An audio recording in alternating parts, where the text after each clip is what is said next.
You know what's crazy about old Universal? It wasn't always trying to drop you inside movies.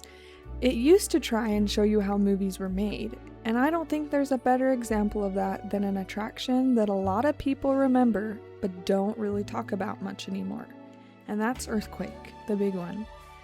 And what's interesting is that when you look at it now, it almost feels like it belongs to a completely different version of Universal. Alright, let's backtrack. When Universal Orlando opened in 1990, it wasn't really what most people think of today. It wasn't fully about stepping into blockbuster franchises or cinematic worlds. It was closer to a working movie studio. The idea was that you weren't just visiting a theme park, you were visiting Hollywood itself. So instead of hiding how films were made, Universal actually leaned into it. You'd see production spaces, special effects demonstrations, and attractions that were just as much about how things worked as they were about entertainment. And Earthquake fit into that philosophy perfectly. Before we go further, welcome to Backtrack Parks. This channel is all about exploring the history of theme park attractions, forgotten experiences, and the ideas that shaped the parks we love today.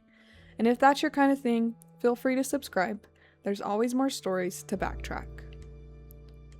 Earthquake, the big one, opened with the park on June 7th, 1990, and it was based on the 1974 disaster film Earthquake. But it wasn't really trying to be a traditional movie ride. It was more like stepping into a live demonstration of disaster filmmaking. Even before you reached the main attraction, the pre-show was already setting that tone. Instead of just telling you a story, it was showing you how movie magic actually works. Miniature sets, forced perspective, fire effects, water systems, all of these techniques were broken down in a way that made you aware of what you were about to see. Which is kind of rare when you think about modern attractions. Most rides today don't really explain anything anymore, they just drop you into the illusion. But Earthquake was different. It basically told you, this is how we trick you, and then it proved it. Because once you stepped into the main experience, you entered what looked like a normal New York subway station. At first, everything feels completely normal. People are waiting, there's ambient noise, nothing stands out, and that's what makes it work so well, because you don't feel like you've entered a show yet, you feel like you've entered a place. Then the earthquake begins. It starts subtle at first, just a small tremor, something you might even second guess, but it builds quickly. The ground starts shaking harder, the lighting changes, the space itself begins to feel unstable, and then everything breaks loose at once. A subway train crashes into the station, the ceiling begins collapsing in sections, fire bursts out from broken gas lines, water pours in as the entire environment starts falling apart around you, and the crazy part is that even in all the chaos, everything is still carefully controlled. Every moment is timed, every effect is coordinated, and every piece of destruction is intentional. So even though it feels like everything is happening at once, it's actually unfolding exactly the way it was designed to. And just as quickly as it escalates, it stops. Everything resets, and the next group of guests walks in as if nothing ever happened. What stands out to me watching this now is that none of it relies on screens or digital effects. There's no CGI carrying the moment, it's all physical sets, mechanical systems, practical effects happening in real space. And I think that's part of why it still feels so impressive even today. Because you're not watching something happen, you're standing in it. And that's really where Earthquake gets interesting. Because it wasn't just trying to simulate a disaster, it was showing you how that disaster was built. Every explosion, every collapsing structure, every burst of water was part of a controlled system designed to make you believe something real was happening, while quietly revealing the craft behind it. So instead of hiding the illusion, it exposed it, and somehow still made it feel magical. But over time, Universal started shifting away from the kind of experience. The park slowly moved from showing guests how movies were made, to placing guests directly inside finished cinematic work.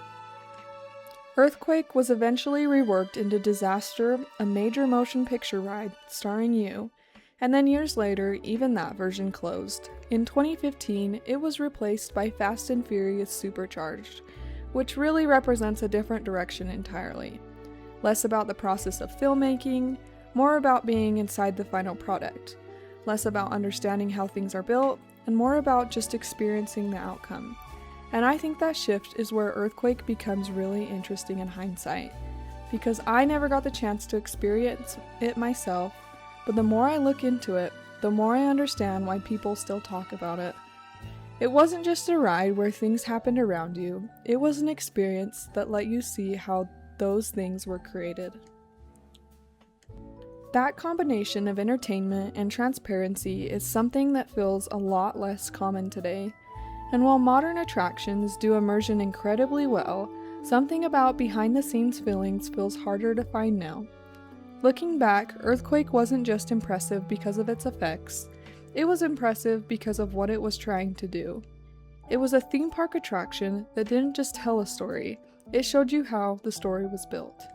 And I can't help but feel like that version of Universal, the one that invited guests behind the curtain instead of fully hiding it, is something we don't really see anymore. Not necessarily because what replaced it is worse, but because it's different. But it still makes me wish I could have experienced it at least once, because Earthquake wasn't really about the earthquake at all. It was about the magic behind it. If you enjoyed this kind of story, this is exactly what Backtrack Parks is all about. Digging into forgotten attractions, lost experiences, and the history behind the parks that shaped them. And if you want to see more deep dives like this, make sure to subscribe, and I'll see you on the next Backtrack.